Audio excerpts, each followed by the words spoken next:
Welcome to Module 3 of our course, the final segment of public speaking, phonetics, and editing.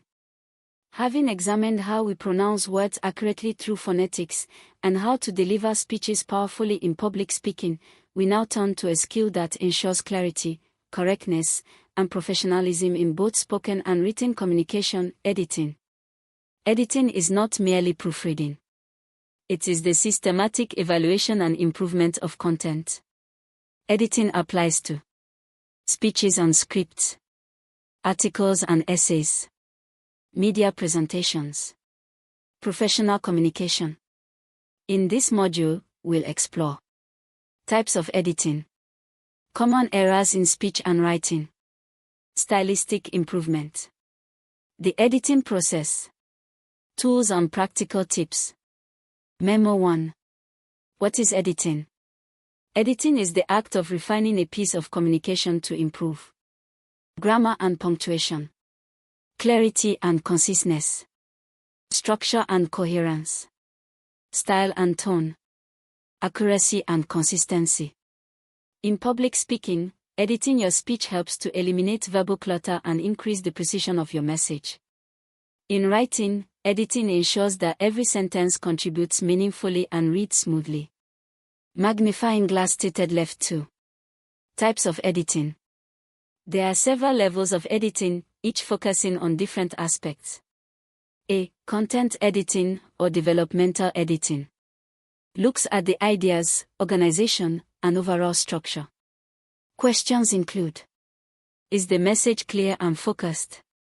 Are the arguments logical and complete? B. Line editing.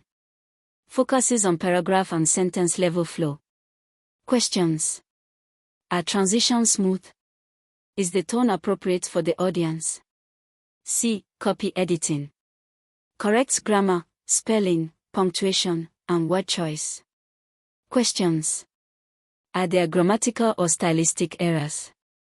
Is sentence structure correct? D. Proofreading. Final check for typos, formatting errors, and punctuation before delivery or publication. Green circle: good communication is rarely perfect on the first draft. Editing is where excellence is achieved. Cross mark 3. Common errors in speech and writing. Below are frequent mistakes made by speakers and writers. Redundancy: repeating the same idea unnecessarily. Free gift: all gifts are free. Wordiness: using more words than needed, due to the fact that because. Improper transitions: abrupt shift confuse the audience.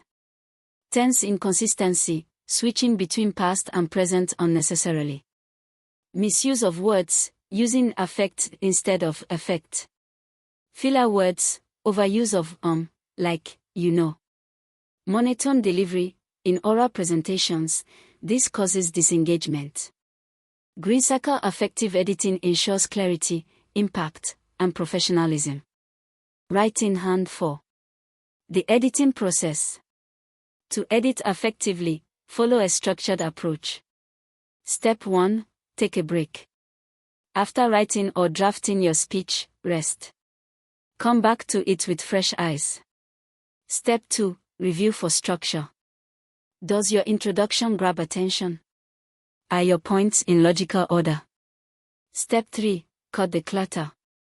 Remove unnecessary words or repetitions. Replace vague terms with specific ones. Step 4. Read aloud. This helps identify awkward phrasing, overly long sentences, or confusing sections. Step 5. Check grammar and spelling. Use tools, but don't rely on them completely. Always double-check manually. Step 6. Format consistently. Ensure consistent font size, spacing, punctuation, and headings. Step 7. Peer review. Let someone else review your work. A second opinion often catches what you miss. Lightbulb 5. Tips for editing speeches and spoken text. Editing a speech is different from editing written text. Consider the following. Use short, clear sentences. Spoken language should flow naturally. Avoid long, complex sentences. Choose familiar vocabulary. Replace jargon or technical terms with simpler alternatives when appropriate. Add rhetorical devices, such as repetition, rhetorical questions, or parallel structure to add rhythm and emphasis. E.g., we must act. We must lead. We must change. Edit for tone. Your tone should suit the occasion, formal, motivational, instructive, or persuasive.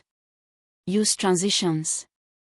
Help listeners follow your flow. Now let's move on to another example is Toolbox 6. Tools and techniques. There are several digital tools and traditional methods that can support your editing. Grammarly or Microsoft Editor, grammar and spelling suggestions. Google Docs, voice typing, read aloud to hear flow. Hemingway Editor, highlights wordy or passive sentences. Speech-to-text review, record your speech, transcribe it, and edit the text. Traditional techniques include reading aloud, marking up printed text with pen, peer feedback circles, practicing the speech with a timer. Green circle editing is a skill developed with practice. The more you do it, the better you become at spotting problems and refining your voice. Blue Book case example, editing a student speech. Imagine a student prepared the following speech introduction. Good day everyone.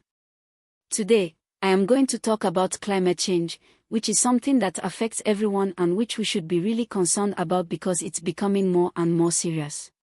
Edited version. Good day. Today's topic is climate change, a global crisis that affects us all and demands urgent action. Notice the second version is shorter, stronger, and more professional. That is the power of editing. White heavy checkmark summary. Let us summarize the key points from this module. Editing improves clarity, accuracy, and impact in speech and writing. There are different levels: content editing, line editing, copy editing, and proofreading. The editing process involves revising for structure, style, grammar, and flow. Common mistakes like wordiness, filler words, and poor transitions can be avoided through careful review. Tools like Grammarly and Hemingway can assist, but your critical eye is most important. Practice and feedback are essential for becoming a skilled editor. Graduation cap final thoughts. Now that we've completed the 3 modules. Phonetics, you can now analyze and produce English sounds more accurately. Public speaking, you understand how to prepare and deliver a powerful presentation. Editing, you have the skills to refine communication for impact and precision. You are now well equipped to communicate with confidence, clarity, and competence, whether in classrooms, boardrooms, or broadcast media.